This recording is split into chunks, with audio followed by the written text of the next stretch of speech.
नमो बुद्धाय जय भीम। मैं बौद्ध भिक्षुक अनुकीर्ति। मैंने बाबा साहब अम्बेडकर का विशाल भीम जागरण जो मैं 9वां कार्यक्रम करने जा रहा था, पांचली बुजुर्ग गांव है और तहसील सरदाना जिला मेरठ में। मैंने उस कार्यक्रम के हैंडबिल छपवा के प्रचार प्रसार शुरू कर दिया था। अभी मैं काकेपुर जा रहा था प्रचार के लिए। ये बाबा साहब अम्बेडकर का कार्यक्रम है, आप लोगों को सबको आना है। इसमें जिसने भी लोग ज़्यादा से ज़्यादा संख्या में वहाँ पहुँचे। तो काकेपुर वाले रास्ते पे मेरी गाड़ी को रोक लिया और मेरी गाड़ी को रोककर मेरी गाड़ी पर एक बड़ा पंचशील का झंडा लगा हुआ है। तो उन्होंने गाड़ी को, दो त्यागी समाज के लड़के थे, ललित और अंकित, दोनों ने गाड़ी को रोक के कहा कि झंडा किसका। मैंने कहा विश्व गुरु भगवान बुद्ध का झंडा है और बाबा साहब अम्बेडकर का।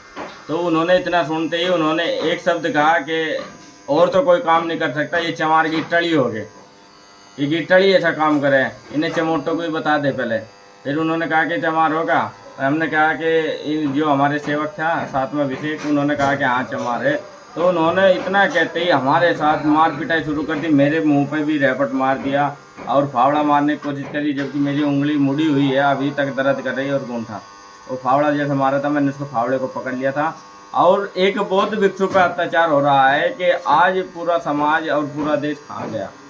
अगर आप मेरी मदद करने नहीं आते हैं तो फिर मेरा भिक्षु बनने का फायदा क्या है। इस समाज के लिए मैं एक संदेश दे रहा हूँ कि मानवतावादी शांति का संदेश देने का काम कर रहा हूँ और बाबा साहब की विचारधारा को फैलाने का काम कर रहा हूँ। तो फिर मेरा फायदा क्या है कि एक बौद्ध भिक्षु पर भी अत्याचार हो गया।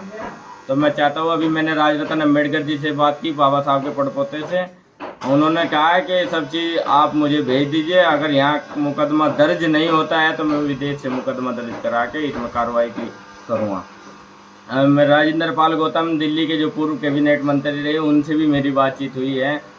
चंद्रशेखर से भी मेरी बात हुई है। सबने मुझे यही कहा कि पहले आप देख लो कि मुकदमा दर्ज होता है। अगर मुकदमा दर्ज नहीं होता है तो एक बहुत बड़ा विश्व का आंदोलन शुरू होगा, जो कि बौद्ध भिक्षु सभी देश विदेश से यहाँ आएंगे और हमारी आवाज़ उठाने का काम करेंगे। क्योंकि हमारा भिक्षु होने का फ़ायदा ही नहीं होगा अगर हमारी आवाज़ नहीं उठाई जाएगी। हमें भी आज दबाया जा रहा है। ये सरकार जो आज आम लोगों को मरवाती थी, पर इन्हें दिखा कि बुद्ध का धर्म तेजी से गति करने लगा इस भारत में, तो इन्होंने बौद्ध भिक्षु पर भी अत्याचार करवाने शुरू कर दिए। नमो बुद्धाय जय भीम।